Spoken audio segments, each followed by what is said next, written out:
Transition. Yo, Give me 1 second here. you got it. What's up, potheads and political junkies? You're watching Cannabis Culture News Live. I'm Jeremiah Vandermeer, here with McMahon. Hey, hey. Oh yeah, and it looks like everything's functioning properly. We've kind of tried a new setup here today. For any regular watchers of the show, you know that we occasionally have problems on Friday. So we've got a different system worked out right now, and we have a backup camera hooked up to a totally different computer. We're on mix unit here. It should be pretty clean. I'm hoping it's going to work. So far, so good. And it may even be a little bit less choppy for you guys out there. So let us know in the chat room how it's looking, and if there's any problems, let us know right away. I'll be monitoring the chat, so That's right. This little bit of reverse roles here today. And we got Marius in the house here too, and Marius is going to be doing something. So I'll tell you what's happening on the show today. Donald MacPherson, who is the director of the Canadian Drug Policy Coalition, will be joining us in studio today. In studio. He's supposed to show up in about 15-20 minutes, so he'll be talking to us about what their group is up to. It's a newly launched group, the Canadian Drug Policy Coalition. Jody and I and Marius attended their press conference and one of their local community meetings recently, talked about it on the show, and it was pretty cool. So we'll talk to him directly about what's going on there. Now, Donald MacPherson, not only is he the director of the society, he also works at the University of Simon Fraser and in the Center for Applied Research in Mental Health and Addiction. And he was for 12 years the drug czar of Vancouver, if you can believe it. And in 2009, he quit and the drug czar in Vancouver, they call it the drug policy coordinator. And I guess it was the only position like that in the whole entire country. He quit, saying the drug war itself is an utter failure. He didn't like the policies, and actually criticized Stephen Harper and their policies as well. So, and Donald's known here in Vancouver as the pioneer of the 4 pillars approach. He is responsible for that too. So, yeah, right. So we will have a lot to talk to him about, obviously. And before that, Jody was going to come on the show as well today. Jody is in the midst of getting decorations and stuff for a Christmas party and making that happen tonight. We have a CC Christmas party here tonight. And that's why I'm wearing a black shirt instead of a white one. And it's the 50th episode of the show today. So this is actually the 50th episode of our live broadcast. There were a few shows at the beginning where it was called Weed This Week. And yeah, but it's been 50 episodes of live broadcast. So, and a lot of you guys have been watching the whole time. So thanks a lot. It's awesome. Okay, so I guess we'll get into talking right away about... Well, Jody may stop by. I'm just going to quickly, before Jody was going to come on and talk about the sales at CCHQ for Christmas. So I'll quickly talk about that. Leading up till Christmas, 10% off everything in the store. That's right. T-shirts reduced up to 35% already. You get a free shirt, T-shirt with every vaporizer, a free Bong Buddy cleaning tool with the purchase of $100 or more bongs, a free box of bags with every Volcano purchase, and free shipping in Canada and the US on the CC online store. So go there, check that out. If you go to the online store, put in the coupon code HEMPY. That's how you get the discount. And then after Christmas, we have a hot boxing week sale in the store. I like it. And it's the same as the other sale, but it's 20% off everything. So even better deals after Christmas. And the online code for that afterwards, that's the 26th to the 1st of January, is HOTBOX. So if you want more info, go to the front page of Cannabis Culture. Basically on everything I'm going to tell you about, you can find more about it on Cannabis Culture. And you got a shirt just like this one, 35% off. That's right. Cool Pot TV shirts. That's right. And if you buy a Volcano, you get one free. And these also come in black. Yes, they do. We have a ton of cool shirts down there, not just the Pot TV logo, other CC logos and BC Marijuana Party. We got a bunch of them. But you don't have that cool Fuck Harper shirt. We don't have the Fuck Harper shirt. Yeah. I did that was like special to get that. order. I had to have that made. You know, you should go into business with that one. I know. I got a lot of people like that shirt. It's a popular shirt, man. On the show, everybody likes it in the chat room anyway. Yeah. I would definitely sport one. Yeah. I bet you'll get some sort of a visit from... have you worn it to big events or anything like that? You should have worn it to the Harper protest. Well, I wasn't here. Right. I would have. Absolutely. You know, I would. I would have worn it over my coat. Then take it off right as he drives by. Yeah. Flash him a goodie. There you go. Cool. Well, yeah, so the sale, check it out. And then we're going to do a few news items here before we get too far into things. I do have a bunch of stuff I want to play for you guys. I have videos to play as well. And I don't know how we're going to get through everything. I just don't know how we're going to do it, Mick. But let's start off straight away with the Holder stuff I was telling you guys about last Friday before the weekend. Eric Holder, the Attorney General of the United States, Obama's man. I played a bunch of videos for you guys about the nastiness that's happening down there with the Fast and Furious scandal, where the United States government knowingly gave thousands and thousands of guns to Mexican drug cartels, I guess in order to track them and find out where things end up. And they ended up killing a bunch of people, including a border guard. And so it's a disaster down there. And Holder, I guess there's 60 congressmen who have asked for his resignation. I think 58 the last time I checked. And other people have come out. Ron Paul, a bunch of people have come out and are making a big deal about it, as they should, because that's just part of a larger connection that the United States government has with these Mexican cartels. It was reported in the New York Times, and I talked about this on last week's show as well, that the U.S. government has been laundering millions of dollars for the cartels as well, with the intention of tracking them. But of course, these things never end up working out, and they just end up helping the cartels instead of hurting them. So the latest now, there was an article here in the Chronicle. This is the San Francisco Chronicle, and headline: Justice Department says DEA drug laundering stings date back to Reagan presidency. So it sounds like they've been helping these cartels launder money for a long, long time. That's on the front page of Cannabis Culture, or under the More button. If you click under headlines, you can find this one. It's a crazy story. So there's more coming out all the time with Holder, and this horribleness with the U.S. government working directly with these cartels, I guess as informants and trying to get information, is the way they explain it. Just never ends up working that way. So back to Reagan's presidency. It's not anything new. It's been going on for a long time. And of course, I did talk about this last week as well. Gary Webb. If you want to find a crazy story, look up journalist Gary Webb and his reporting, and then what eventually happened to him. He's the guy who committed suicide. Yes. 2 gunshots to the head. 2 gunshot wounds to the head. I thought I read something briefly, maybe last night, that I'm not sure who it was. Somebody's calling for a criminal investigation into Holder. Oh, good. I just didn't catch it, and it was, Yeah, well, they have. Actually, Ron Paul called for a criminal investigation. It might have been Ron Paul, and it probably was Ron Paul. But I think somebody else now has jumped on that bandwagon as well. And he is a criminal, so... Yeah, how much do these... They shouldn't... I mean, there's got to be laws against this stuff, and if there's not, I mean, they ought to make them. But you think that the United States working directly with cartels and leading to the death of American citizens... Mm-hmm. But I'm cynical these days because, of course, the U.S. can now basically kidnap and kill their own citizens, and they have obviously done that for a long time without any real repercussions. Which leads to an alternate story I saw as well, saying that this new detention bill that the United States has, this indefinite detention, many scary stuff. Congress people have set themselves up for indefinite detention under some of the interpretations. Oh, really? Could be. Well, it's so wide. That's exactly. It is such a wide net that they may have caught some of their own in it. Not unintentionally. Right. And we can only hope. Yeah. Well, and you know what? I'm sure they'll use it to go after politicians they don't like as well. Why absolutely. This is how it works in countries. I mean, if you look at history, this is how they do it. This is how you squash political opposition. You make disappearing people legal, like they did in Chile under Pinochet's government. They were disappearing people all over the place. People are just... So it's been going on for many, many years, decades in different governments all around the world. Yeah. Absolutely. But now they're just making it legal and talking about it on the nightly news. So it makes you wonder, how far are we really going here? A lot of things are getting better, but they're getting bolder. On News Hour last night on CBC, they were talking, actually the same thing going on here in Canada right now with Peter MacKay. Oh, yeah, he's in trouble. It's people from within the Conservative Party itself that are ganging up on him now and sort of hanging him out to dry.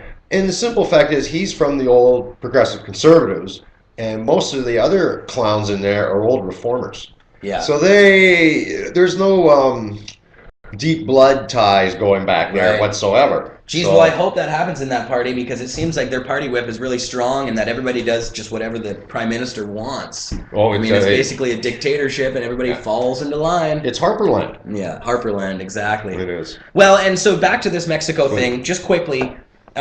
This story is also on the front page of CC. Border Patrol agents knowingly let drugs in. There's a report from unnamed drug border guys who are going on the not on the record, but are talking behind the scenes here, saying that there's no way for them to really police what's coming in over the border, and that they have to just let all the drugs fly right in and come in. I'm just going to read you a paragraph here. Cartel members know this is. I'm reading you from the Fix. This is where we lifted this story, and you can find it on the front page of CC.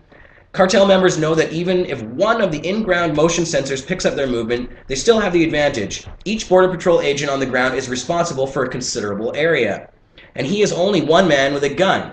Quote, Border Patrol agents in the desert are often surrounded by the drug cartels or Mexican military who have been bribed to help the cartels, he says. This is the Border Patrol agent, explaining that agents are frequently faced with a stark choice. They can fight the traffickers and die, or they can get out of the way and live. At the end of the day, we all want to go home to our families alive, he said.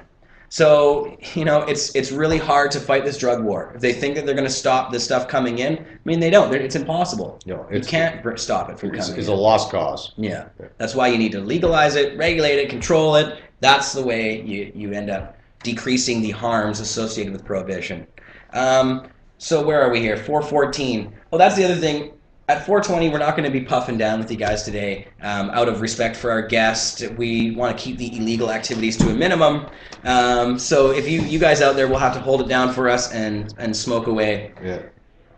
It's too bad, but I know it's a struggle for me, I'll tell you. Yeah, even for the 1 hour, exactly. So Mick, I'm just looking at the chat here, and Booth 966 said, Mick, Jeremiah needs one of your smart meter covers.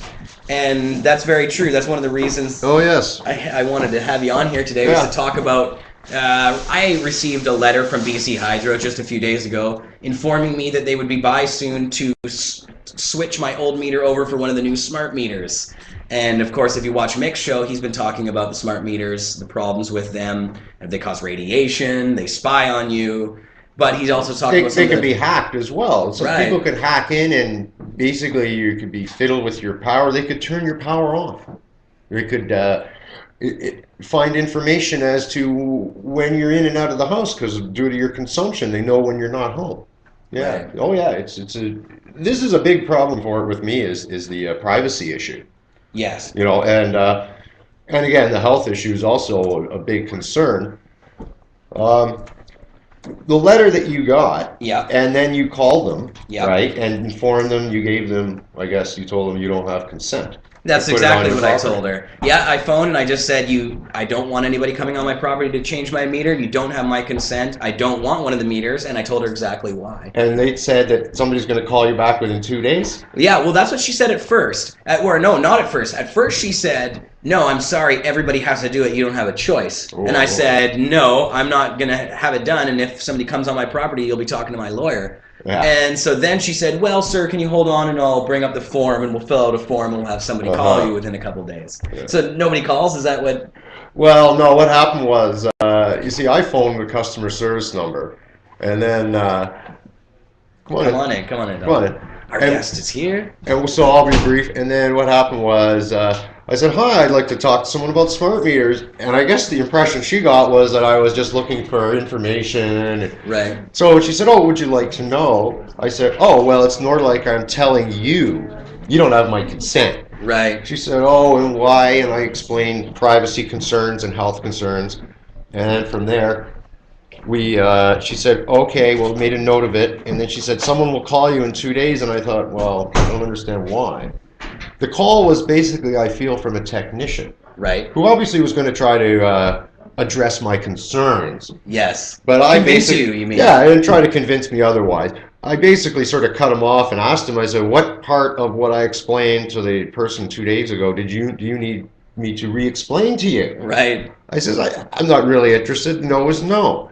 So he kind of just went, oh, okay. and that was the And end of how it. did he try and convince you? Was he telling you about the specifics of the meter I or didn't. something? No, we didn't get into Didn't that. get But into he would have obviously said, the old line of that BC Hydro is using, that there's less radiation than that from a cell phone, and the other line about, we'll know when there's a power outage quicker. Well, maybe within a few milliseconds, because when the power goes out, I know myself and everybody I know picks up the phone and calls. Yeah. And you always get a recording saying, yeah, we're aware of the problem and an estimated time to when the power will come back on. That's right. So I don't understand how they're going to know anything quicker. Well, and that's part of this whole thing. They keep saying one of the reasons they're switching over is because it'll make their jobs easier. It's the modern technology. Well, they seem to be working quite fine the way we were going. It's really just more invasiveness to your privacy is what it really boils down to, and that's the big part and of some it. of the studies about the added radiation levels, I mean, that's scary stuff. And they say that it's still within acceptable safety regulations, but still, do you want any more radiation bombarding your cells? And it's not just your home, it's your neighbors and everybody in the neighborhood having one. That's a lot of extra radiation. Right. So if they are on your house too, as I spoke in my other show, you can make or buy a smart meter blocker, which essentially is a lead and tin wrap that goes around the glass on the outside as well as a faceplate with the window cut out, so they actually have to now come and read your meter manually. And so far today, these are still like 100% legal in BC. But if you go to stopsmartmetersbc.ca, there's a form that you can download, and then I've put it in a plastic bag, filled in the blank, which is your address and the date. Attach that to your meter, and that's official notice for the installers not to touch that, because they don't always have a list of 420. Right. Oh, there you go. So if Happy you're at 420, home, please spark them up. Spark them up for us today, would you? And also, stopsmartmeters.org is an informational blog that has some cool stuff on it too about smart meters, and is constantly updated with new stuff. So check them out as well. Mm-hmm. So I guess maybe what we'll do is go straight to our guest, Donald, here. There you are. Mick, thanks for joining. We'll probably Appreciate have one it. afterwards. I'll come back after, and I know you've your- got Marius and some other people who come on. That's so right, and we may go a little longer today. So we'll just leave the unit here. That's right. Hopefully it's recording us at a suitable pace here and everybody can see. I'm just going to step over behind the camera, so I'm still here. Awesome. Yes, behind the scenes. Awesome. So, as I told you guys before, Donald MacPherson, director of the Canadian Drug Policy Coalition, also works at the Simon Fraser University in the Centre for Applied Research in Mental Health and Addiction. The former drug czar of Vancouver for 12 years. Donald, good to have you on. Good to be Thanks on. for coming down. You're a tall guy here, so I want to make sure that you fit it within our camera range. It looks pretty good, maybe just a teeny little tiny bit. There we go. So he's not bumping his head on the top of the screen? I'm following a tall guy too. Yes, it's true. So, Donald, we attended, Marius, Jody, and I, the press conference you had at the coalition, and we also went to the neighborhood meeting that was there in Collingwood, which was very interesting. And so I thought I would, of course, have you talk a little bit about what the Canadian Drug Policy Coalition is, since it's a fairly new organization. But of course, you have an interesting past, and I wanted to ask you about that stuff as well. So I thought maybe why don't we just start with the Canadian Drug Policy Coalition, then we'll get into the other stuff in a bit. Okay. The Canadian Drug Policy Coalition is a civil society organization that came into being about 9 months ago, last March, when a group of NGOs from across the country got together, and we had previously noticed that there wasn't a strong sort of civil society voice on drug policy issues. There was in Canada, whereas in other countries there are often 1, 2, 3 national organizations that are playing either a policy advocacy role, working with government or critiquing government or proposing new ideas, and connecting. The very broad substance use field is very broad. Right, in the U.S. It really even includes the pharmaceutical sort of world too, if you want to broaden it out: alcohol, tobacco, the currently illegal drugs. Right. So there's a lot of players, a lot of interests, and a lot of harm being done across the board because of our drug policies. in all of those sectors, I would argue. And so we wanted to bring forward a group, a coalition, a broad coalition. We want activists, we want business, we want parents groups to be involved to try and advocate for better drug policies, policies based on public health principles and human rights principles. Mm-hmm. And on scientific evidence, as you guys, absolutely. And say that's the other part of our mantra. You know, we know a lot, and yet our policies don't reflect that knowledge.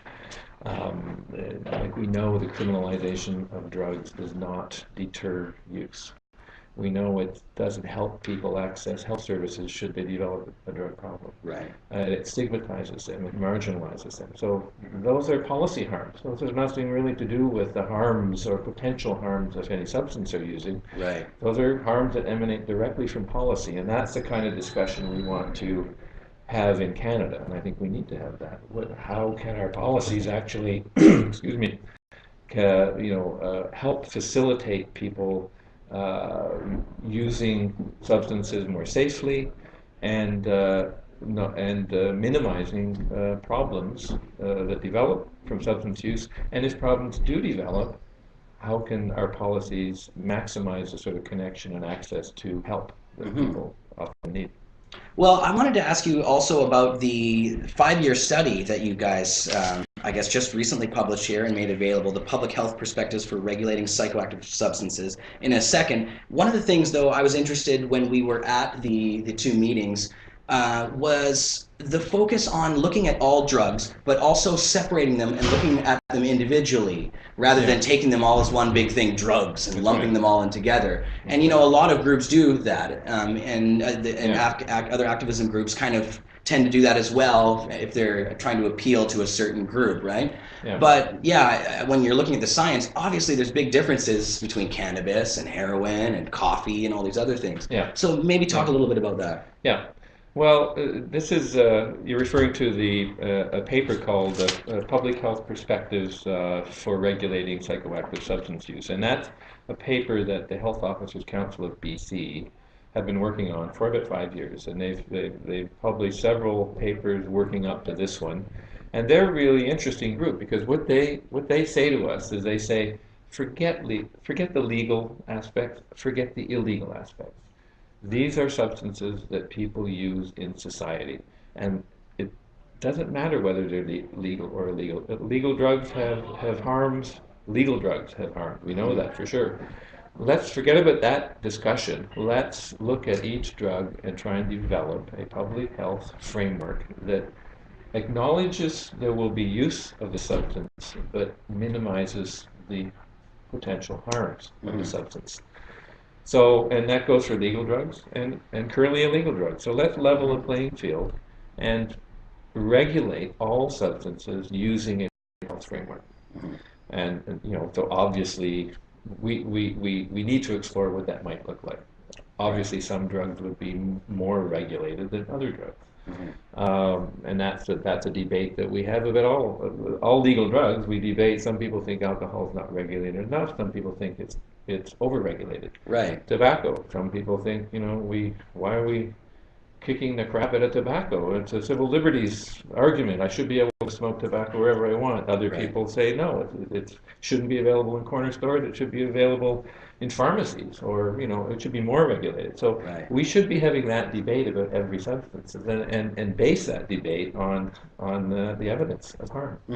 Well, and it was interesting in the materials you presented. There was this sort of graph that showed the curve that happens when you go from a completely illegal substance to a completely legal substance, and how the harms can be high on one side, and as you sort of get into the regulation in the middle, they come down, and then as something is left completely open, there can often be other harms associated with it, even on the legal side. Tobacco, for instance, the adding of all those chemicals that they do with no regulation and things like that. Right, and the U curve, I think, is a useful tool, and it's not just leaving it completely open. It's leaving it completely open and allowing massive promotion. Right. So it's that massive promotion part that Rossman's and Du Maurier and Molson's and Labatt's are so good at, right? They're so good at promoting their drugs. And I think the public health folks have a real hard time with that. Right. I'm glad to hear you mentioned Molson's and Labatt's in with drugs. Yeah. Thank you. Yeah, Well, exactly. I mean, Well, they are, alcohol, yes. tobacco are the two most harmful drugs globally that you will find in I terms agree. of the numbers of people, the amount of harm caused. I agree. And most people like me probably feel, I certainly think alcohol should be regulated better. There should be warning signs on alcohol like we have on tobacco. Here, I like the idea that, I can buy a bottle of wine with a severe restrictions. But in the old days, and John Carsley mentioned this anecdote, in the old days, and I remember going into a liquor store with my dad, and he had to look at products on a shelf, look at a menu, write down what he wanted, hand the paper to a guy. The guy was that in disappeared. Ontario? It was Ontario. I know Brother. the system. I know the system. Yeah. So that guy disappeared behind the counter, and he Yeah. came out, and there was a bottle in a brown paper In a bag. brown bag. And Yeah. my dad had paid for it, and I said, well, that's actually a pretty cool model. Probably not for alcohol now, but maybe for other drugs. That's a model we could. Well, and then for experiment with. tobacco, it's very similar here in British Columbia. With it's all hidden away. They have, That's right.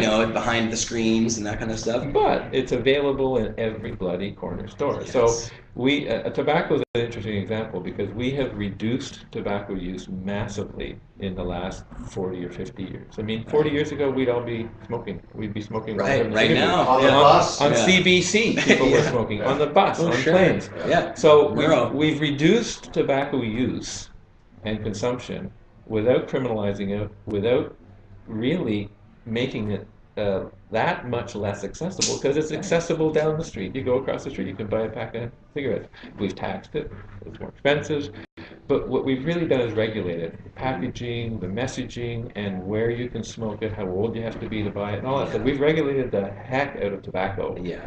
And I think it's had a good impact on its use. Now, Right. we obviously wouldn't do that with some other drugs, right? Right. Or we might. Right. Those are Well, you the- wouldn't that's need a to do that with discussion- coffee, for instance. I mean, you. No. But, I'm sure we all know people who drink too much coffee. Oh, They say, exactly. look, you got to cut. It's not good for your liver if you drink 40 cups of coffee a day. Right. So, all of these drugs need to be talked about within the context of their harms and the That's right. context of their use. Rather than just painting everything with this broad brush that says drugs. Yeah. Of course, and tobacco and alcohol have somehow always fallen out of that frame. So it's a fresh perspective for sure. So can we talk more about the study? Like get a little bit more into detail about some of the findings? Yes, I don't want to speak for the health officers. It's not our study. Right. We were partnering. We were launching our organization, and we were helping them release their paper. Right. So I can't speak to some of the technical stuff. I'm not a physician. They are all public health physicians who this paper has been through. Right. So I'm happy to talk about the paper. Well, how does then? So you guys were releasing this study. Where do we move forward now to? So how do we? You were talking about the exploration process and really having this sort of debate. How does that work? I know your community meeting was one of those sort of things. Yeah, but for the Canadian Drug Policy Coalition, we want to support and promote a national dialogue on drug policy, and that includes. And I do have to say we're not just about talking about regulation of drugs. We're talking about harm reduction. We're talking about incarceration, human rights. The regulation of drugs piece is a very important topic that hasn't really. It always falls off the table because it's too contentious. Right. People get positional, and it's hard to get people to really talk about it, and no one knows what it could look like if we use a different regulatory system. So it's really important that we talk about that. Mm-hmm. But it's also really important that we find that there are methadone programs throughout Canada where people need them, that there are syringe exchanges in smaller places and cities, that harm reduction coverage is maximized. So Right. we don't want to. We're not sort of there are groups that just focus on anti-prohibition. That's all. They are about, like Transform in the UK, some of the cannabis organizations. That's what they do, and it's great. We want to sort of do that, acknowledge that as a really important part of our process, but we also want to make sure that people have access to clean syringes and methadone and drug treatment when they need it. Right. So we're a broad. We have 5 major policy areas, but this is obviously a major one because we feel that you can't really even have a prevention discussion until you acknowledge the elephant in the room, and that's drug prohibition. And that's, how can you, on the one hand, say we really want you to get a grip on your drug problem, but you're a criminal. Right. Yeah. So it's this mixed message where we say it's a public health. Right now we say it's a health issue. If you develop a drug problem, it's a health issue. But when you go out into the street every day, you're criminalized, and your drug use, your drug purchasing is within a criminalized environment. So that's, until we get rid of that criminalization piece and sort of treat people as people with problems, if they have problems, and most people don't have drug problems who use drugs, but if they do have problems, we want them to be not criminalized.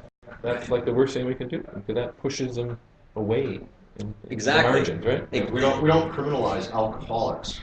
No, we try and figure out what to do with them, and it's a difficult addiction, but we certainly don't criminalize them. No, you're not We criminalized. criminalize them if they drive a car. We say that is off. That's not on. So there are certain behaviors that if you break the law under the influence, then I think then that's a different matter. That you're breaking different laws. If We you're criminalize drunken behavior, but not the Right. addiction of being Well, a and that's drunk how it should or be. an alcoholic. That's right. Yeah, That's what right. I was just, Yeah. totally understand. It's really the only logical way. I mean, it just doesn't work anymore. But it should apply to other, I understand it. We should take that further now and Well, apply yeah. that to other drugs individually. Well, and it hasn't been easy because the stigma has been built up for so many years against drugs.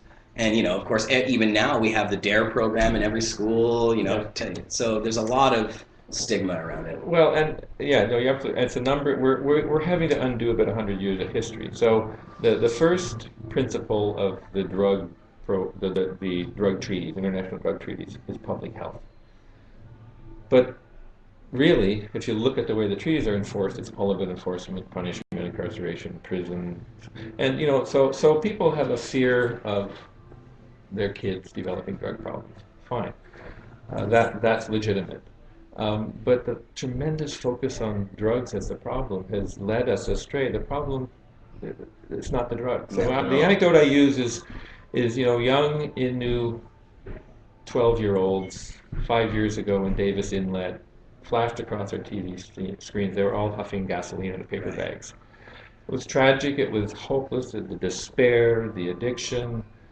No one in Canada, for a second, thought that gasoline was a problem. Right. They didn't. Of course they didn't. They knew what the problem was. The problem was not the gasoline, the drug use, the substance use in that case. The problem was loneliness, isolation, lack of self-worth, screwed up families, addicted parents, all of those things. So to focus on the drug as the problem is it's a total, Scapegoating. Yeah, I was going to say it takes away the responsibility from the real issues. the focus. It takes away the focus. And yes. so we focus all our time on the drug as the problem when really it's our society that is the problem. It's our communities. It's the way our economy works. It's all of these people that drive people to develop drug problems, Right. as they may develop other addiction problems that aren't to drugs. So that's where we want to shift the discussion. What are the real problems? Why do people use drugs, and why do people develop problems with drugs? Because most people don't develop problems with drugs. Mm-hmm. So I think it's a discussion that we need to have. It's time to have, and the sort of vision is that in the next 3 to 4 years that we craft a new drug policy for Canada that's based on public health, scientific evidence, human rights, and social inclusion. So, and then we present that to government. Mm-hmm. And the federal government obviously has a different line now, but they come and go. Governments come and go. I've seen it happen at City Hall, right? They come and go. Yeah. So there may be a new government to present a plan to that they can implement. Well, how about on a more local level? What about provincially and municipally? I know that there's obviously the federal drug war is something that's controlled obviously by the federal government, but are there other ways we can do things on a more local level? Probably we want to explore with municipalities and provincial governments and of course the federal government. I think municipalities can do a lot around how they deploy their policing. I personally think and I tried to raise this at the city. We should regulate compassion clubs. We should have a land use category for compassion clubs, just like we do for health clinics and other kinds of uses. Right. Um, at the time, I was told, best to proceed as we are now. Just turn a blind eye, let it happen. Right. I think that, okay, that's fine. That's a strategic decision. I think we should have the discussion, and yet there's a lot of talk around. Well, and it's going to happen anyway. I mean, It is happening. Yeah. So let's legitimize it. Yes. So that I think municipalities can take some leadership on that. They'd have to figure out with their lawyers how to do, their law department, how to do that, given federal government disagreement. But there are Health Canada licensed grow operations within the city of Vancouver limits. So Right. so there are some ways that we can start to move things along at the local level. And I think the provincial level too. I think the province should be taking more leadership to convene a summit to look at the industry, I guess the cannabis industry, but even broader than that, to look at the illegal drug industry and what it's driving, and what analysis can the provinces bring to other provinces, and maybe take a leadership role among the provinces, and also ask the federal government to, come on, let's get serious about this problem. Sticking your head in the sand is not going to solve anything. Right. So, Are there ways of working with bodies? Sorry, Mick, do you have a question? I had a question from Chad, if I Oh, could. sure. Just wondering what you think of Ethan Russo's studies. Well, that's interesting stuff. That's very specific to cannabis. Russo, he talks about that. We talked about this actually on Marijuana Man's show just recently. So I'm not really sure if that's necessarily relevant to what we're talking about now. But in the way it might be, it's he's recognized certain chemicals within cannabis that are determined by smell that you can use to actually find out what type of medicine will help you. We have the study hanging on the wall outside here. But I mean, I'm not really sure how that's necessarily related to the drug policy angle here. well, I mean, the way I relate it is that the current policy minimizes the amount of that kind of research that we can legitimately do. So the research does happen. I don't know where that research happened, whether it was in Canada or somewhere else. But given the beneficial uses of cannabis, which more and more people are accepting, shouldn't we have a robust research agenda that gets this stuff out there, instead of it sort of trying to seep up through the sidewalk cracks of drug prohibition? It's just insane. And the whole hemp industry that is constrained by our drug policies, that is totally absurd. That you have to jump through hoops to grow hemp when we could have a robust hemp industry, but we can't because of drug prohibition. Those sorts of things are just insane. So the research agenda is really important. Yeah. Well, and what I was going to ask before was, on the political level, you talked about bringing this to government and handing it over to them. Is that all that can be done on that level? I know in the U.S. we have like the Marijuana Policy Project, which is sort of direct lobbying on government officials and things like that. Is there any sort of plans for that kind of stuff?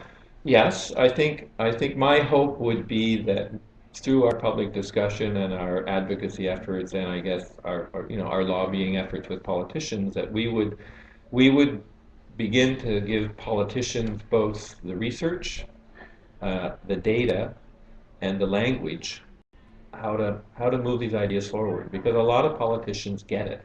Yes. They get it. They understand that this is an absurd policy. It needs to change. But if they try and change it, they won't get elected. Mm-hmm. So we need to figure out a way to create some safety for them to even talk about these things. Right. Because if they can't talk about them, nothing's going to change. So we need to say, okay, look, public, these Angus Reid polls show that there's a high level of public support for changing our policy. So let's bring some politicians together and look at that data, look at those opinion polls, and say, well, what are some first steps that would not be political suicide or And that's why I say I think the Premier could call a summit in BC quite easily without taking a position on anything. Just bring people together to talk about the elephant in the room, Right. which is this huge illegal drug industry that is taking place in BC. I was really excited to see the four former mayors of Vancouver come forward with the Stop the Violence group here in British Columbia. So that's definitely, I see that gives now, like Greg Robertson, he was able to come out and say this. It would almost look kind of strange if he didn't fall on that side because he's known as a progressive. Right. So I guess that in a way definitely helps the current politicians, those kinds of Absolutely. activities. No, Right? that's very, very helpful especially when sitting mayors. And I think mayors can say a lot more because a lot of these drug discussions do happen at a more local level. Yeah. And I think mayors can show some leadership, as we saw around the Four Pillars and Vancouver's drug policy. The mayors had a lot to do with moving that forward. So I think mayors, if we could find some more mayors to have this kind of discussion, I think it would help. Let's talk about that. Let's talk about the Four Pillars and a little bit about your history here in Vancouver and working with the city. So, I mean, you have an extensive knowledge of this topic. You've worked right within government, so you've seen the front lines of how this works. Maybe just a little bit about how you got to where you are now. Well, I used to work at the Carnegie Center at the corner of Main and Hastings, and I went up to City Hall to work on drug policy because I was just so outraged by the number of people who were dying and dropping dead and getting HIV and Hep C, and there was so little response all through the 90s. And anyone who was around here in the 90s, they saw a total public policy, public health disaster take place in the city that was commonly voted the #1 city in the world. Right. So we had these two weird things going on. Yes, Vancouver's #1, and yet we have this horrible situation going on right in the middle of Vancouver. So I went up to City Hall to try and I was inspired by European cities who took a lot of leadership on these, cities like Amsterdam, cities like Zurich, Frankfurt, Hamburg, that took really strong leadership on trying to address local drug problems and real drug problems like people dying and HIV epidemics and that sort of stuff. So my whole thing was try and support leadership at the city level and become, a leader in the bureaucracy, but also my sense was nothing really would happen until a politician really grabbed it. And that's, when Philip Owen started to move forward and be passionate about the Four Pillars and then Larry Campbell and Sam and Gregor, that was really success in the sense that we had a group of politicians leading the charge. And that's like gold when you're an activist, eh? It's like gold when the politicians actually they see they can actually, this is a winning issue. It's not a toxic issue politically. It's an issue that the public wants you to take forward. Yes. And that's what we saw happen in Vancouver. And the community was very supportive, and it was a lot of work by a lot of people in the downtown east side and other places.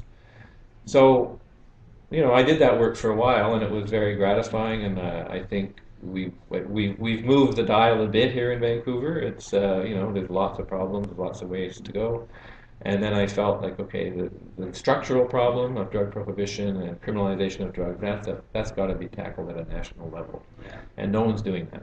So a group of us decided we would come together and chart a path forward. And that's what we're just starting to do now. You were at our launch, which was, a couple of weeks ago. Right. And this paper from the health officers, I think it's a discussion paper. They want feedback on it. We're gonna take it across the country as part of what we do. And we're going to help them get feedback so they can revise it and then send it into all levels of government. About a year from now. So maybe just for those who don't know, explain the Four Pillars. The Four Pillars, it's a framework, we call it Framework for Action, the Four Pillars approach to drug problems in Vancouver. And we developed it in the year 2000, came out in 2000, late 2000.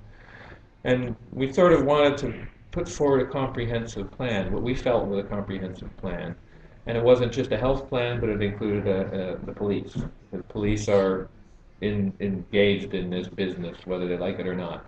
So we put out, a plan that talked about, if we had to really make a lot of progress, what would we need? Well, we'd need a strong prevention pillar. We need a strong access to treatment pillar. We'd need a very good harm reduction pillar. and we also need the police to be doing enforcement in the best way that met the needs of the community. Um, so we developed that plan to respond, I would say, more to the death and despair at the street level at that time. We didn't have a lot of cannabis in there. We chose to focus more on the overdose deaths epidemic, the HIV epidemic, the sort of open drug scenes in the streets. So it was a plan that tried to respond to the situation in Vancouver at the time. Right. Yeah, and successfully, obviously, because things have changed a lot since then. Yeah, things have changed, and I think people, it was a good branding. People could understand it. It wasn't a sort of just a health plan. The police had to come to the table and be part of it, which was, I think, helpful in various parts of the plan. So, we got official police support for the injection site project and those sorts of things. And yeah, I think we need to take it to the next step. I think the problem with the four pillars is that it was a plan. The city didn't have total jurisdiction, so the city couldn't implement the whole thing, and we sort of stalled out, And so we have one injection site, we probably need 3 or 4. We have, this amount of supportive housing, we obviously need more. So the trick is with these things is to keep the train rolling until you've actually addressed a bigger part of the problem. And that position, you worked for 12 years as the drug policy coordinator. That was the only position like that in the country, wasn't it? Yep. Yep. And so how did that come about? How did you actually start working with the city directly, and how did they create that? Was that created for you at the time?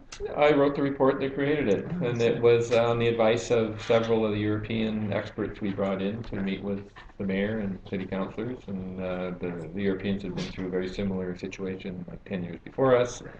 And they said, look, you have to dedicate some resources to this planning process, because the cities, at the end of the day, the public phones their city councilors or their mayor. They don't phone the provincial minister of health or the federal minister of health. They phone the city guys. So at the end of every day, the city guys hear about the problem. So they said, look, the city has to invest some resources into helping formulate a plan. Yeah. And so how come in 2009 you decided to step down? I know you said, I think I have an article here where you were saying about taking it nationally and moving those things forward. Is that what the reason that you wanted to? Yeah, I really felt the age I was that I had one more major sort of project to do, and I thought, okay, why not? Because we've been talking about it for several years. Right. We kept saying, well, we need a national group. We need a national, and no one was sort of emerging to do that work.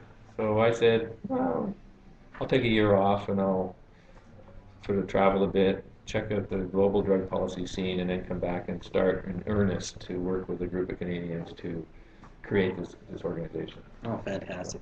So where do we go next then? So you guys have more actions planned, or those community sort of meetups, that kind of stuff? Yeah, we're going to, well, we don't have a specific action plan yet, but that's our next step is to strategize what does 2012 look like. Where do we want to do public dialogues? What policy pieces do we want to produce some papers on, that sort of thing, and chart out a work plan for 2012. Very cool. So for people that are watching that want to become involved in some way with your group, how do they do that? Or is there room for people to sign up as members, that kind Absolutely. of stuff? Go to our website, Canadian Drug Policy Coalition, www.drugpolicy.ca. and check out our website. You can sign up as a supporter, you can sign up as a member, you can sign up as an organizational member. We don't demand a lot of you, but obviously we want to work with people who have some energy and want to help out, because it's a massive task we're taking on. No kidding. Are there any fees for people who want to sign up? Nope. No, Not now. Not now. We don't know. We need a revenue source, and that was one potential one. But in the beginning, we didn't want to put any barriers to. Right. We want to build. This year, we want to focus on building a broad coalition. So I said, and I emphasize the word broad.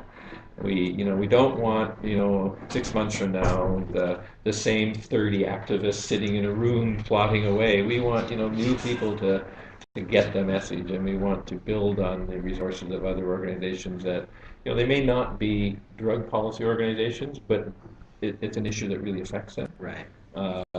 Like like the schools, school districts, other public health groups that focus very broadly, and maybe drug policy is just a small part of what they do. We want them to be involved too, because we can carry the heavier weight and the drug policy focus. So so I'll be talking to lots of people, meeting with lots of people over the next year, this is a coalition building year. So, and then in year 2, we'll start looking at, well, how do we develop a new drug policy for Canada? What would that take? Who do we need involved? How much would that cost? And start that process.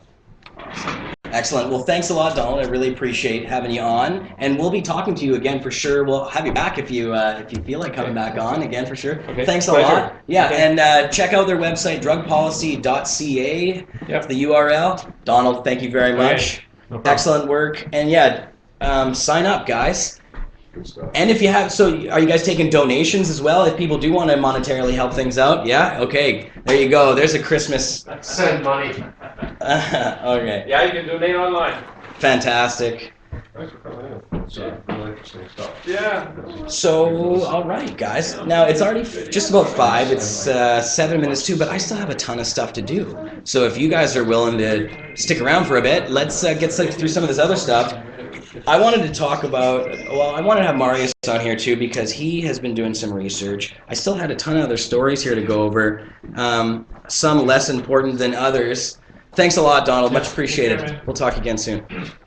But the one that was at the top of my list here I did want to tell you guys about was that the Netherlands is planning to stop tourists buying marijuana in coffee shops. And it's not that far away here. I'm going to read you this little article, just the first part from Bloomberg Business Week. People just want to see some pot smoking. They've been really It's bitching true. about it. So you go ahead. I'm going to smoke some pot. I'll smoke it too. Yeah, well, okay.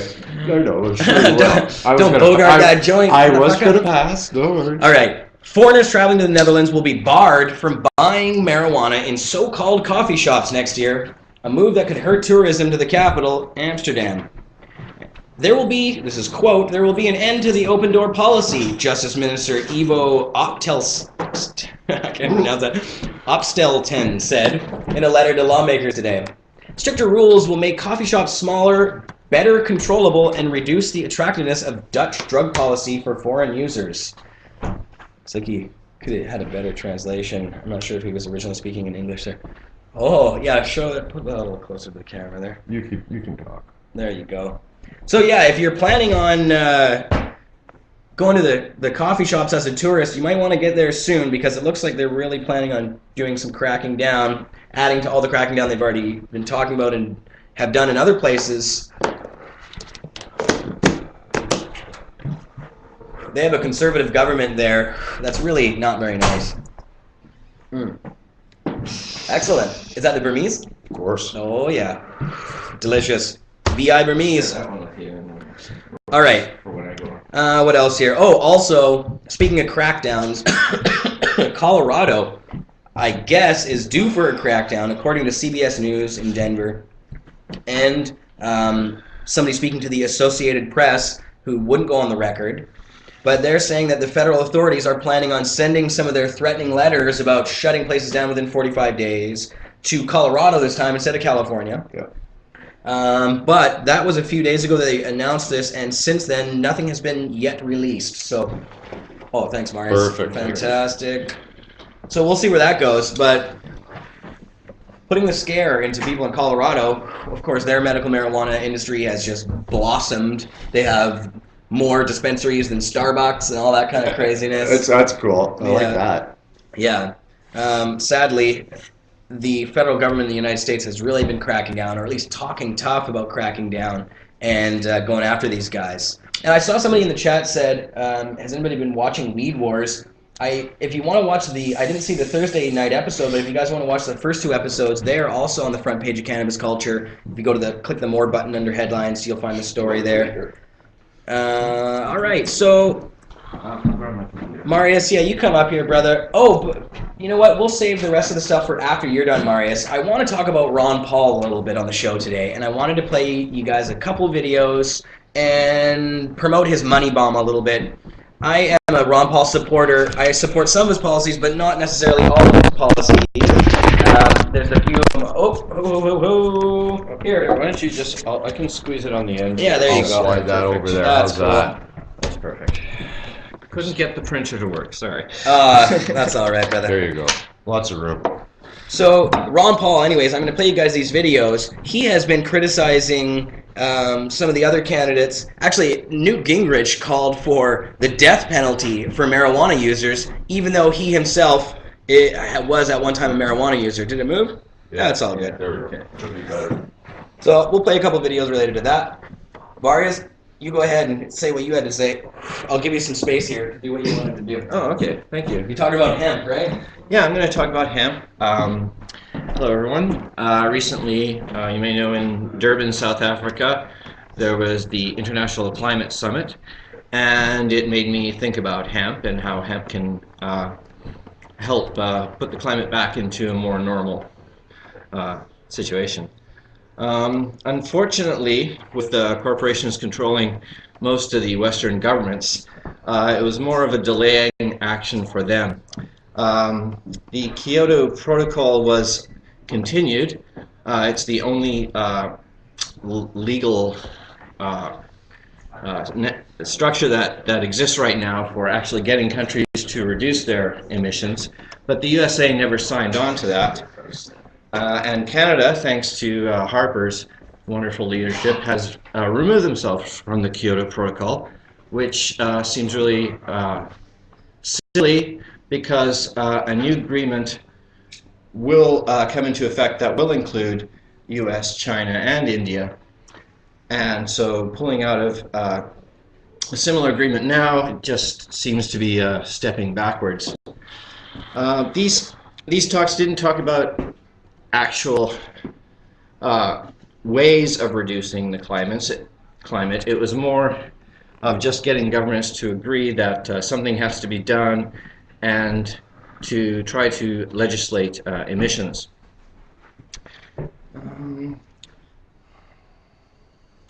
But anyways, for those of you who don't know, and I know that a lot of you do know, thank you, is that hemp is a wonderful crop. Even if you're not going to harvest it, it's great to rotate with other crops because it kills weeds and removes contaminants from the soil. After the Chernobyl disaster in Russia, it was used to remove the radioactivity from the soil. The seeds make a wonderful protein. Birds love it. Birds will go after hemp seeds faster than any other seeds. Other sources of seed protein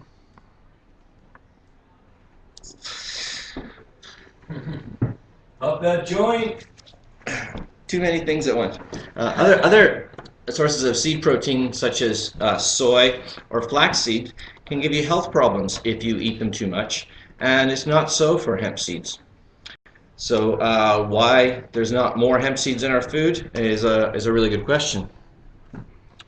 Like many other vegetables, it can be used for biofuel, petroleum diesel, and if you don't know, the inventor, I think it was Richard Diesel, I'm not entirely sure of his first name, had his first car was solely run on peanut oil, and Ford also made part of his one of his cars with hemp, and wanted to run his cars using biodiesel as well.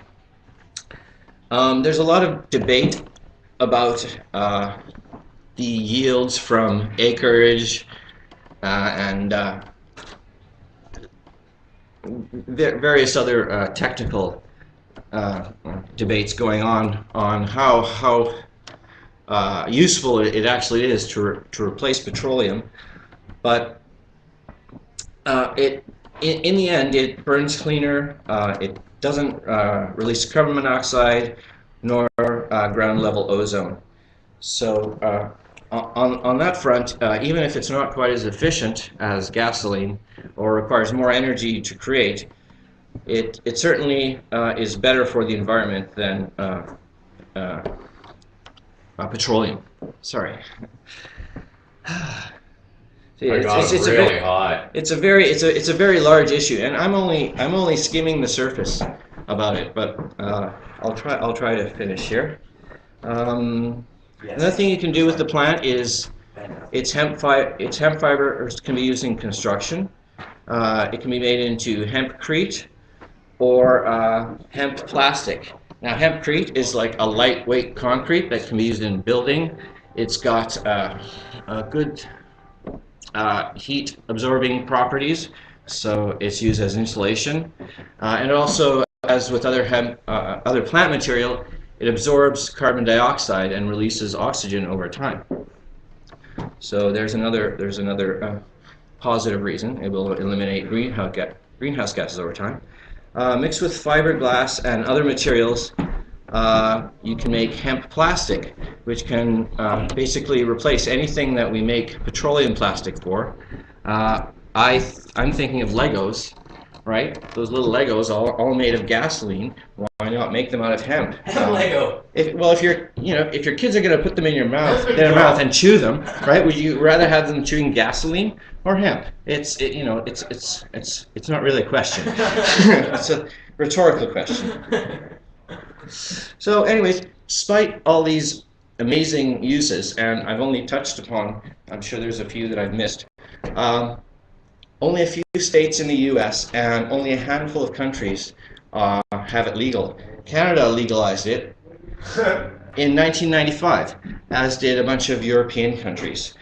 Spain, Russia, Hungary, Poland, Romania, Chile are all producers of hemp right now. Japan actually has a small hemp garden. It's in their constitution, I believe, for the emperor only. Otherwise, it's completely illegal to grow there. And bringing us back to South Africa, it's illegal to grow hemp in South Africa. So that kind of shows you, in a nutshell, where the climate talks are going. They're basically being stalled in this forum and in the industrial forum. And so if you're a farmer or if you're interested in changing issues, try to get hemp legalized wherever you are, if it's not already legalized. If you're a farmer where hemp is legal and you're not growing hemp in between your other crops, why the heck not? And that's my little spiel for this week. Thanks everybody for watching. Yeah, Marius. Thanks, Marius. I just had a question from chat. Certainly. Yeah, look me up and wants to know, are you high? Am I Did you catch a buzz? I'm pretty high, yes. There you Yes, go. I have Okay, to that admit. answers our question for today. Thanks very much. That was very informative, though. I appreciate that. How's the balance on that thing? It's all right. Yeah, It's yeah, not it used to bad. be fine now. I just cool. moved it over That's because you cool. were drifting into your computer, so I just Oh, did a sure. little jump. No, because Sure. well, we're It's, trying to make room up there. It's more and that's, nerve-wracking behind this thing than I originally anticipated.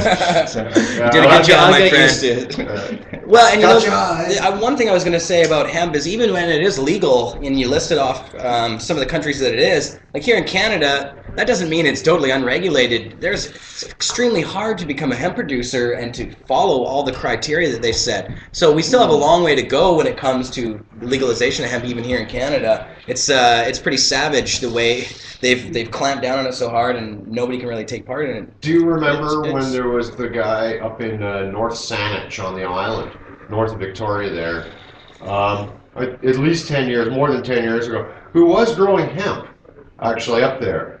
And the problem he was having was that he couldn't keep the kids out of the fields, even though he had posted signs that, this is hemp, you're not getting high and everything else. Right. And the kids kept getting in, thieves would go in and, thieves come in all Try and raid the ages. crops. Well, no, they would steal Build an electric crops. fence. But what people didn't realize, like the media news stories that were out, they made it sound like they're stealing this, they were dumb, and they were trying to get high. That's not the case. They were stealing those crops to sell to kids who didn't know better to get money to buy other drugs. Oh, wow. That's what they were actually doing. wow. And people didn't even... I mean, Hemp bunk. it was unfortunate, but the mainstream media never put that together and realized what... I mean... No, they'd have to blame prohibition in the end if they did, and Absolutely. they'd rather not do that. This for and whatever again, reason. exactly. So you saw sorry. where that was That's right. going very clearly. That's funny. Yeah. Huh. Well, yeah, hemp.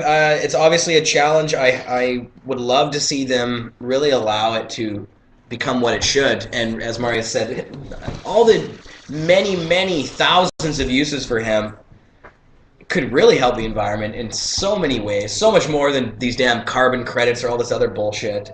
Legalizing hemp would be a massive step towards. And I mean, there's so many things. Not even just because it's good for all of those things, but as you said, it even absorbs nuclear radiation. So it is an amazing plant. I'm astounded at how it seems to fit in to so many different aspects of human behavior besides construction and medicine and food and politics. Cannabis itself, the plant. It makes me think about something deeper. Right. I consider it a sacrament as well as Absolutely. Chris Bennett. Chris Bennett, And I was really disappointed at the ruling. Yeah. I was the disappointed court ruling here in as Vancouver. somebody sitting in the courtroom. I was disappointed with the way the proceedings, the area, the direction they were proceeding seemed to be getting weirder and weirder as things. It was odd, wasn't it? Very odd. It was very strange. Yeah, well, we haven't heard the last of that. No, well, and actually, we're going to talk to Chris Bennett on. This is something we should talk about. We haven't yet today. Our live Christmas show on Tuesday. So at Tuesday from 3 to 5. It's not usually when we do a live show, but we're going to do one. Cannabis Culture Christmas special. Mm-hmm. So it should be fun. We're going to be in the Vapor Lounge, and we'll have some activists that you don't usually see. Chris Bennett is one of them. He'll be there talking about his latest article, which isn't published yet, which will be very soon on Cannabis Culture, about Charles Dickens, actually, and his affinity for hash. Oh, really? So, he was a hash eater. So we'll find out more about that on Cannabis Culture soon. That's right. But watch the live Christmas special Tuesday. And we'll be talking to Chris. Maybe we'll get him to talk a little bit about his court case. Mick's going to be there. Marius will be there, of course. Jody. And I talked to Watermelon. She said she's coming down. Oh, yeah. Well, Mr. Dana Larson. Originally, the idea was, most of the activists and everyone would sort of show up throughout the day or the 2 hours that we're on. And maybe even some of our viewers, if they happen to be in the lounge and want to give a shout out to friends and family with Christmas wishes, holiday wishes. Anybody's welcome to come on down. I wrote it in the little posting on the front page of CC. Come on down. I think you probably will end up having to pay. I don't know. Maybe we should make it a donation. Yeah, a donation. Because usually it's $5 to get into the Vapor Lounge, and it gets pretty busy. But I think if we're doing a live broadcast, we'll see how it works. I'll talk to the boss about that one. You know what it is? Seeing how it's Tuesday and later on that night is Jams in the Key of Green. Yes. And part of the proceeds of that go to a charity every week. Oh, yeah. Come on down and perhaps we could just use that donation and throw that into the pot and help kick that up from the Jams. Cool idea. That would make things simple. We can't. We have to talk to the boss before. We always got to run it by the boss. This is all speculation. This is all point. theoretical. That's right. All right. Well, I wanted to smoke this. Oh, I will. I wanted to play a little bit about the current Republican situation in the United States and all of the clowns who are trying to run for the nomination there. Because this stuff is funny. Some of this stuff is funny, and some of it is exciting. Now, you might be asking, why would anything to do with the Republicans be exciting? I definitely am not a Republican supporter, usually, but when it comes to Gary Johnson, for instance, or Mr. Ron Paul, who is running for president, and Gary Johnson's running for president, Ron Paul is actually doing very well right now in Iowa. And every time I post something about Ron Paul, of course, there's lots of criticism. Oh, he's against abortion and so on and so forth. Recently, we were arguing whether or not he was against gay rights and that kind of thing, or against gay marriage. And so with Ron Paul, they call him Dr. No, because he votes against anything that's not constitutional and anything that the federal government doesn't actually have a role in or shouldn't have a role in according to the Constitution. So Ron Paul, it's not that he does not support gay marriage. In fact, he says that he supports gay marriage. But he just doesn't think the federal government should be stepping into people's lives, into their bedrooms and other places, and making those kinds of rules around things. So, when it comes to Ron Paul, although he is against abortion as a doctor, now that's his personal decision again. He also says he thinks the states should be the ones regulating abortion. So, politically, he's not really against abortion. He wants the states to be in control of that. And of course, people say, well, that opens it up to crazy places like, Alabama or wherever, when they make these rules basically that say you can't get an abortion and so on and so forth, and outlaw it there from a state-to-state basis or on a state-to-state basis. But in a way, I kind of think that local governments really are the place where power should be lying. And if, it's a lot easier to change local government than it is to change the federal government. So, right now we have a federal government who says abortion is legal, but what happens when we get a Newt Gingrich government or one of these crazy other Republican nutcases? Exactly. And then, the federal government changes the rules and says you can't. So do you want the federal government then making those decisions, or do you want a local government making those decisions? Yeah, it's a big question. But anyways, getting off track a little bit, Ron Paul, I am excited because, of course, he supports the legalization of marijuana and all drugs. And so the videos I have here, which I'm about to bring up, just a couple short ones, I don't want to go too crazy here, but one of the videos, first off, I mentioned earlier that Newt Gingrich said he wants the death penalty for marijuana offenses. So execute Newt! Execute Newt. And here's the crazy thing. Well, I don't want to spoil it. I'm just going to play the clip, and we'll let other Republican presidential hopeful Gary Johnson, who also supports the legalization of marijuana and other drugs, he'll explain it for you. Would you be comfortable with him as the GOP candidate? Newt Gingrich in 1997 proposed the death penalty for marijuana, for possession of marijuana above a certain quantity of marijuana. And yet he is among 100 million Americans who have smoked marijuana. So I've advocated since 1999 legalizing marijuana. Now 50% of Americans support that notion. I would love to have a discussion with him on the fact that he smoked pot, and under the wrong set of circumstances he proposed the death penalty for potentially something that he had committed. I have troubles with that. Pot smoking aside, and I'm not sure that's going to be the forefront on the mind of all Americans right now in terms of the big malaise that we want to try to attack. But what I would All right. So Gary Johnson's cool. We've actually published an article, an interview on CC with Gary Johnson, an original one. That was cool. He's great, but Newt obviously is such a dick monkey. Newt is the worst. God, he is just, the guy is a complete fucking asshole. What a shit stain. And he's got these crazy fascist-like policies about everything. He's nuts. I can't even believe that he's anywhere near where he is right now. It really goes to show you just how destroyed the Republican Party was after George Bush left, that we're even considering the notion of President Newt Gingrich. Like, it's just insane.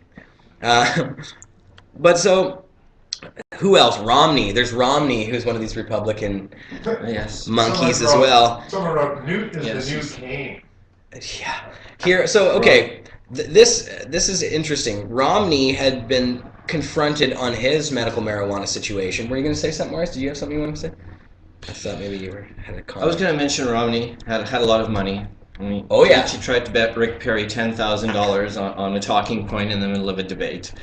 So that's. He also said he was one of the 99%. So yeah, he's another rich scumbag. So that's him in a nutshell. No, he is so full of shit, that guy too. All right, I want to play this. Watch this. This one, he was actually, I guess, being fairly honest to the medical marijuana user that he was confronted by.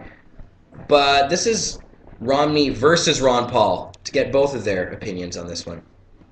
Check it out. I suffer from an extremely rare type of muscular dystrophy, and I have to take medication or I'll die. Right now I weigh less than 80 pounds. I have all my life. I have support of 5 of my doctors saying that I am living proof that medical marijuana works. I am completely against legalizing it for everyone, but there is medical purposes for it. And you have synthetic marijuana that's available and other pain medications. It makes me sick. I have tried it and it makes me throw up. I have tried all the medications there are and all the forms that come in, appetite stimulators or steroids. I have muscular dystrophy. That's completely against my DNA.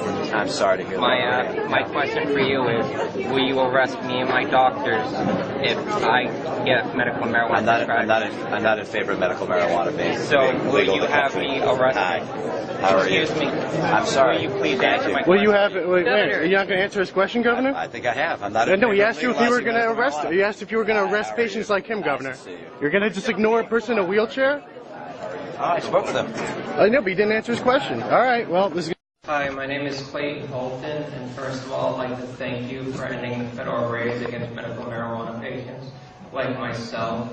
I have recently asked Rudy Giuliani and Mitt Romney about the subject, and instead of answering my questions, they turned their backs to me. I was wondering if you could tell me how you are a better candidate for the medical marijuana patients like myself. I would absolutely never use the federal government to enforce the law against anybody using marijuana.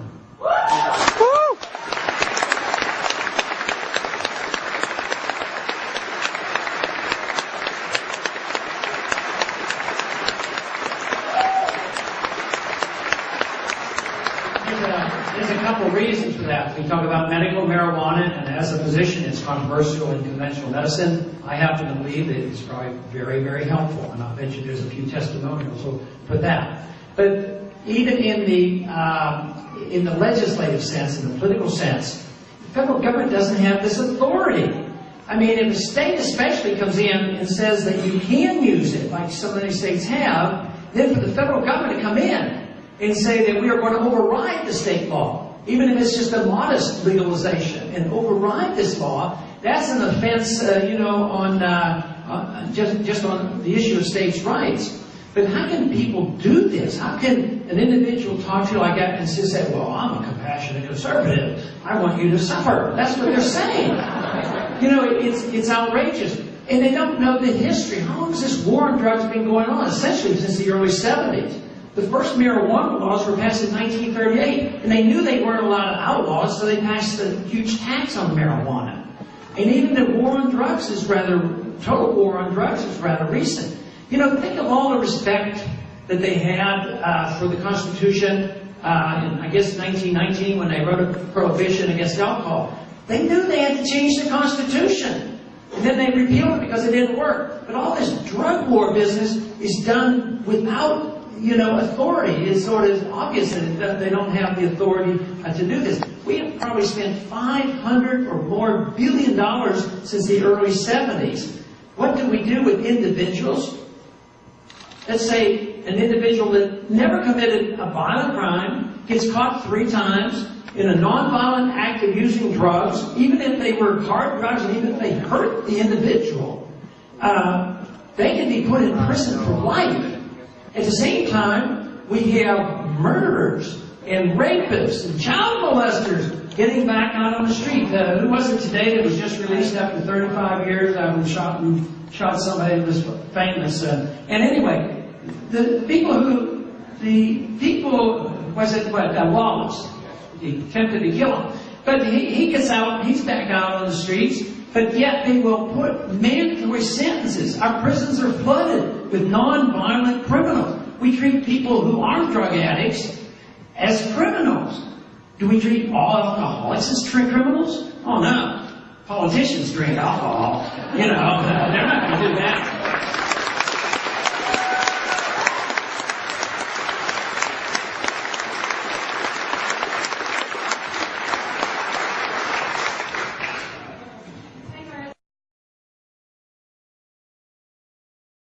There you go. All right, Ron Paul. And did you see Romney? God, what an ass he is, too. He really would throw that guy in jail. That guy in his wheelchair. I wonder, did they allow you to have... They must allow you to have your wheelchair in jail somehow. And maybe we'll find out in Canada, too, if they start throwing medical marijuana users in jail. I'm pretty sure that even in the series Oz, they let the guy in the wheelchair be the narrator. See, I don't watch enough HBO. So that's how you learn about the real world. Right. And Ms. Jody Emery, Mrs. Emery, that is, is in the house. It's and a new camera, and setup. this is good. Yeah, Yay! it's working okay Wow. too. No screw-ups or anything. Oh my gosh, how many screens are on at the We same have time? so many 1, 2, 3, screens. 4, 5, and I have one over there, 2 over there. I'm looking this way. Holy. There's screens everywhere. It's been a frantic day, but I'm here because I just came in the door. But he already mentioned the Christmas and hot boxing, New Year's sale and all that. But Ron Paul, now, never ever do I have to invest as much time into responding to people as I do with Ron Paul. Whenever Mark and I say vote for Ron Paul, we're immediately told that we're supporting a racist who's going to be all coat hangers for women's abortions. It's just crazy talk. And there's a website I just discovered, which is awesome. It's ronpaulmyths.com. Myths as in, you know, lies. And you can go there and find out all the things people are saying about Ron Paul and how it's proven that it's not true about him. And again, do you want Obama or Mitt Romney or Gingrich really to be the next president?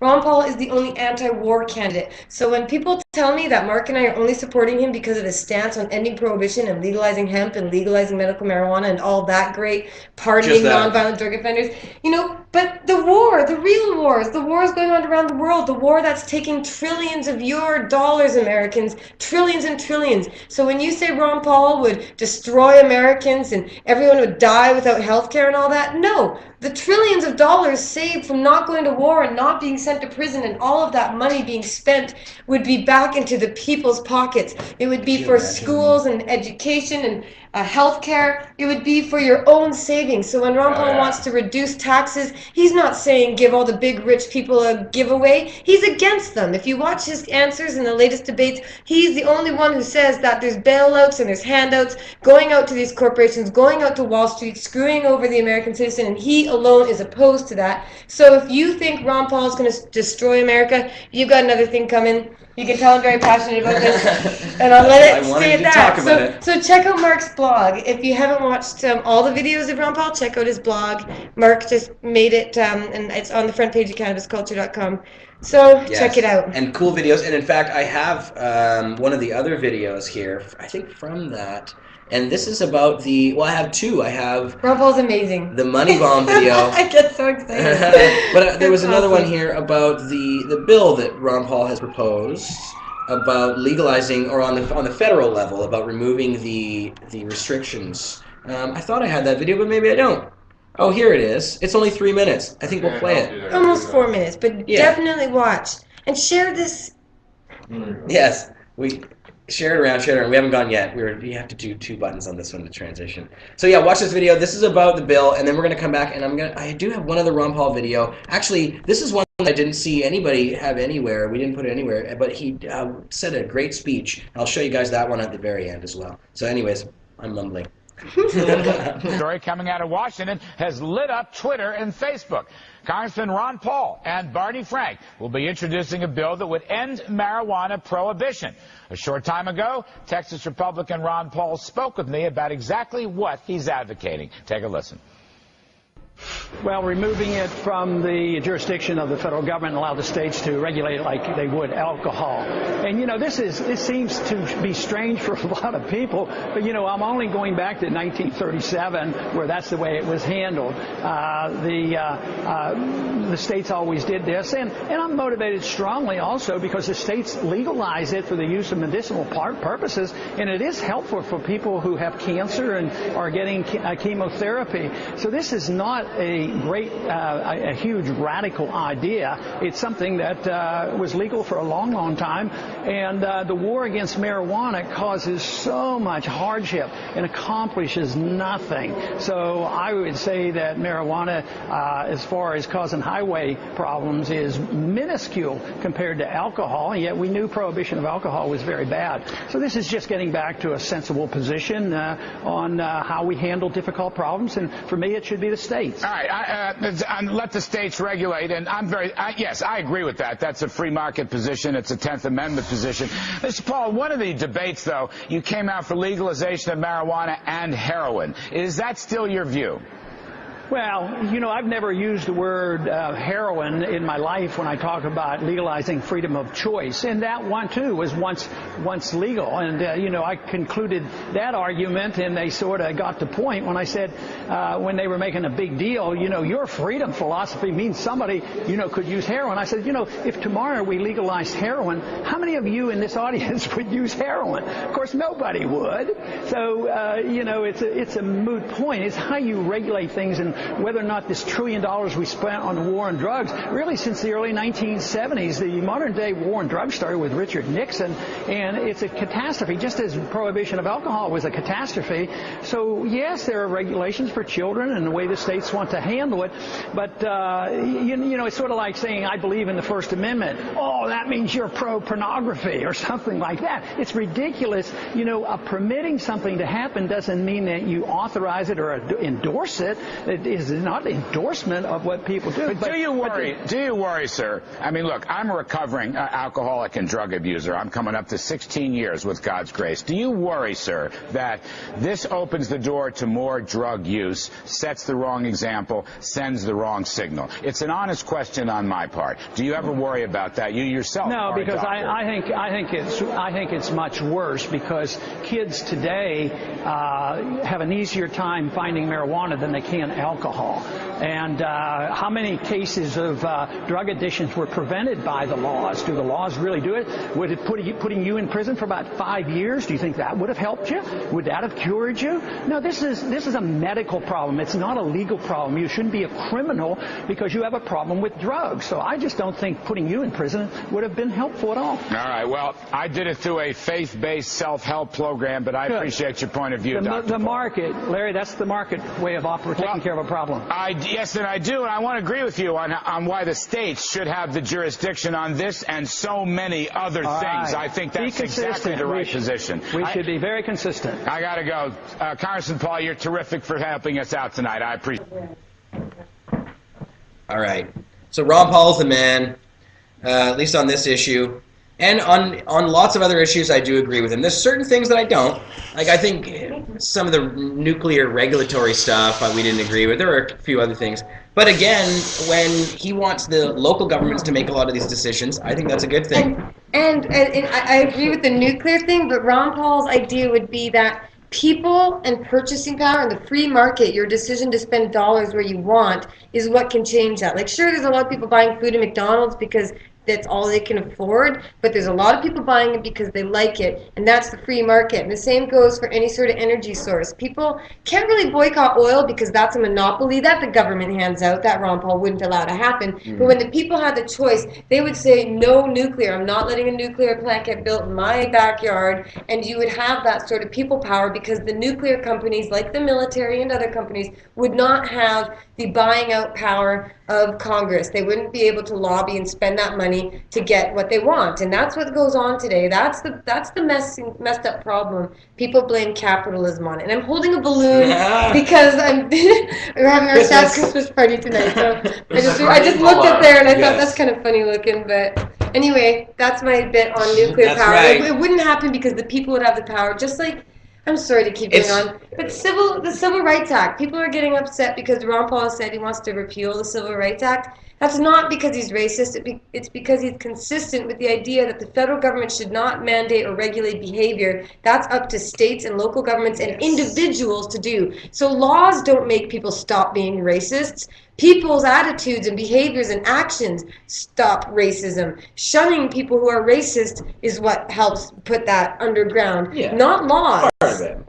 Laws can help do that too, I think, in some ways, but maybe not. That's true. There's an argument for both sides of it. I don't necessarily agree. I do think there's a role for a federal government as things are now in the United States. I think there's also a role for federal government too. So don't paint me as a diehard. I never know exactly how I feel about everything. Right, it's true. We have lots of conversations where I go, well, it's hard. Yeah, that's true. And that's the problem. I think that my biggest problem with Ron Paul is that he seems like a utopian. So he seems like he has this utopian idea of the future, and I don't know about how things are going to get quite to that point. And the same thing goes for what you were talking about with the Austrian theory of economics and like a laissez-faire style of capitalism. I think that part of the problem, like if we look at Standard Oil, and we were talking specifically about an oil company, part of the reason that Standard got so powerful, it had nothing to do with the government involvement. He was doing all kinds of stuff behind the scenes, behind government, and the government actually had to step in and break up his massive monopoly. Rockefeller, I'm talking about.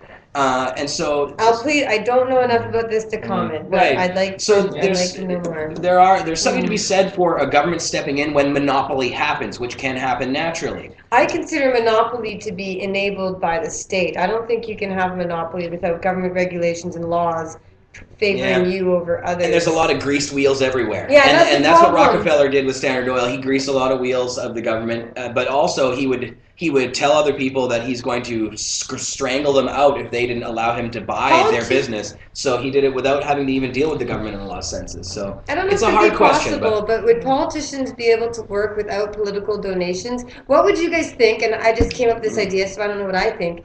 Of all elected officials, you know, they are paid by your taxes already, but what if they could not receive donations and political campaigns, everybody got a fair budget out of the taxpayer's wallet, but a budget, and... Yeah, but it seems like then they'd have to have money already, and it's already right now but where only rich people can do it. You wouldn't be allowed to spend anything else except for what's allotted. What about small donations? Then you're right, you don't want to block. See what I'm saying? It's good to have conversations, open minds, never say you know the way something should go or work, because you never know when you'll change your mind. Heck, if I didn't have myself open to changing my mind, I would still be telling all my pot-smoking friends they were giving themselves cancer and were going to die. Right. So, that's true. You know. Yes. Yeah, I used to be anti-drug when I was in high school. Oh, I was always on people's cases about pot.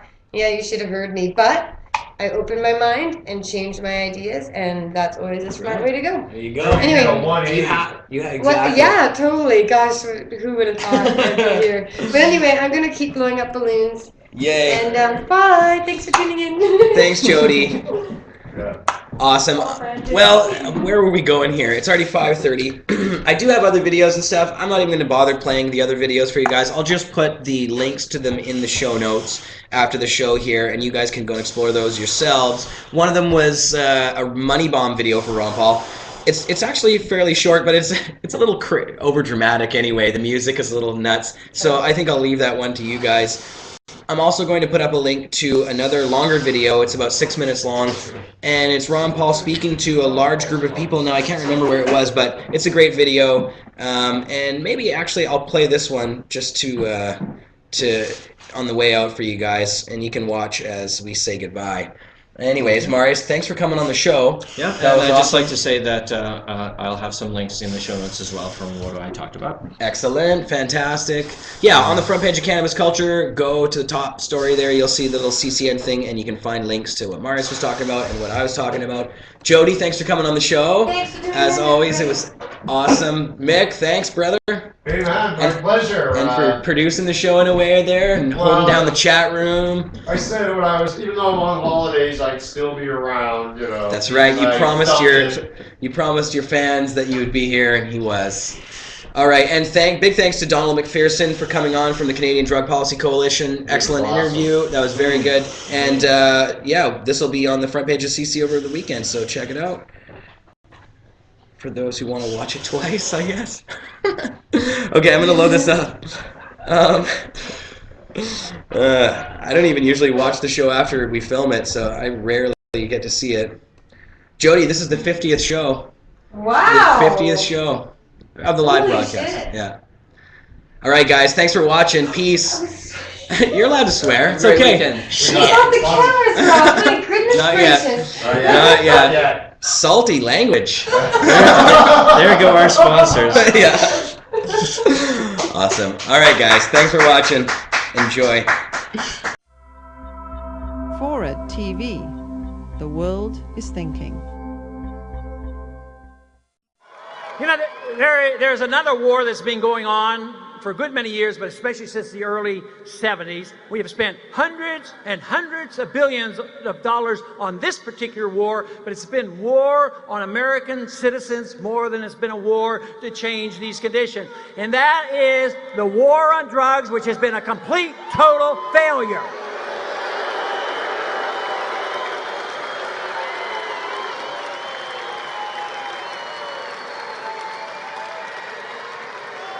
The war on drugs has led us to a condition where the states pass laws that say that if you happen to be ill, you are sick, you're getting chemotherapy, you have AIDS, and you get benefit by smoking marijuana, and the law permits you to do it, which should be permissible in a republic. No, the federal government actually arrests sick people in the name of compassionate conservatism and putting people in prison.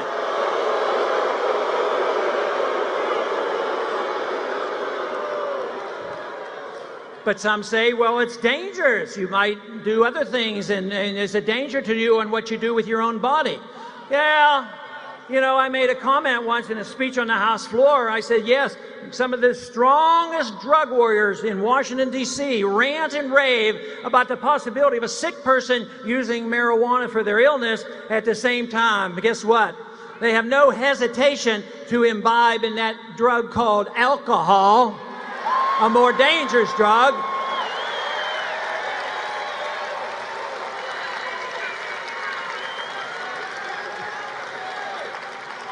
But the drug war has caused us to do so many foolish things. Not only it's a violation of freedom of choice and taking your own risks, it violates the concept of states' rights and state legislation, but it also has done something rather weird in many ways. This whole idea, and it's only recent, it's in the lifetime of many of us here.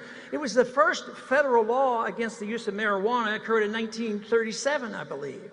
1937. Before that, people did use that. States had right to regulate, but it's a recent onset. But during the war, it was important that a related plant to marijuana called hemp was used. They were encouraged to grow it. It was useful in the war effort. You can make clothes and medical problems and food products out of hemp. But we are obsessed and confused. And what does the federal government do? If you go out and plant hemp plants, you're going to go to jail. What's going on? And they'll tell you, oh no, it's a drug. Somebody might smoke it. But you know what? To get high on a hemp cigarette, the cigarette has to be big as a telephone pole.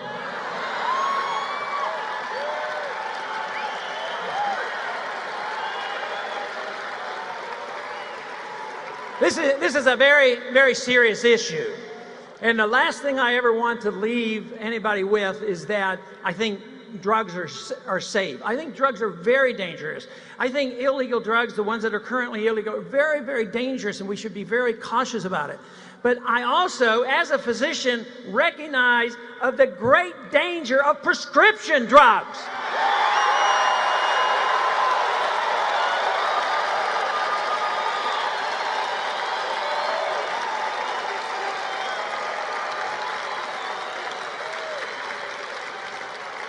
What about the government mandating mental health testing for all our school kids?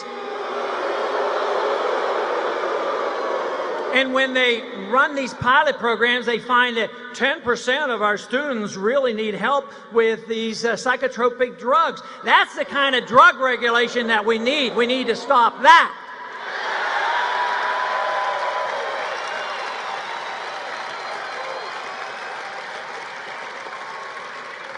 But this whole issue of hemp is rather fascinating, not only in the idea of personal choices and states' rights, but also the stupid complications that come from it. So what do? We talk about our energy problems, and we do because the government's too much involved. They subsidize one form of energy and they prohibit the other form of energy. They put roadblocks in front of nuclear energy, and then they go and subsidize raising corn to make ethanol, which doesn't make any economic sense. Now, the Brazilians know how to make ethanol from sugarcane, and they can actually sell us ethanol made in Brazil cheaper than we can make it from corn in this country. But what happens? We put a tariff on it to punish you, so you have to pay more for it.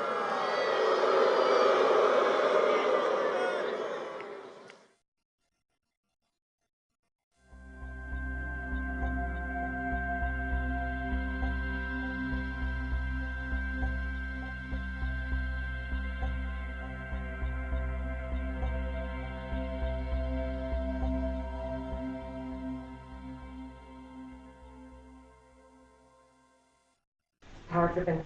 All right, so that was a cool video, actually, that I hadn't seen before. That's not why I wanted to come back, though, after saying goodbye to everybody. I wanted to come back because I forgot to mention that Christopher Hitchens died today. And Christopher Hitchens is a very famous writer who was a progressive or was a liberal and kind of steered more conservative towards the end of his life. He was only 62 when he died, and he's a fantastic writer. I always enjoyed his commentary, whether I agreed with it or not, and many times I didn't. Yeah, I bet he is. Mark is a big fan of Chris Hitchens as well. They call him Hitch.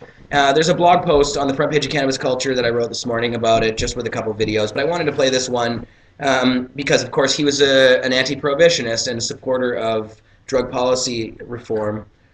So let's play this clip, and now I'm actually saying goodbye to you guys. Oh, Mick, did you want to say something? Yeah, I just thought I'd come by and just mention, sorry about last week. We were finishing up the show, but the part that didn't get recorded after the video. Oh, yeah, right. Remember? Sometimes that happens with live stream, where you'll see something live and it's not there later because live stream ate it. And it's happened several times. It happened on Marijuana Man's show on Wednesday. So hopefully you'll be seeing this later. Maybe not. Maybe it's only a live. Yeah, I've been keeping my eye on it over at the other desk, and it seems to be pretty smooth. No, we're recorded straight through. I think we're looks good. Pretty good transitioning there. Yeah. So, but that was it. And thanks, Mick. Good for mentioning that. Yeah, that's it. And thanks for coming on the show. Look forward to seeing all you folks down here on Tuesday for the Christmas special. Yeah, that's right. Again, check out the Christmas special, 3 p.m. on Tuesday. Of course, Mick's show is on 3 p.m. on Mondays. Not till January 9th. Not this Monday. Not till January 9th. I'm on holidays, but I will be at the Christmas special. Jody's show came out today. Comes out usually on either Thursday, Friday, or on the weekend.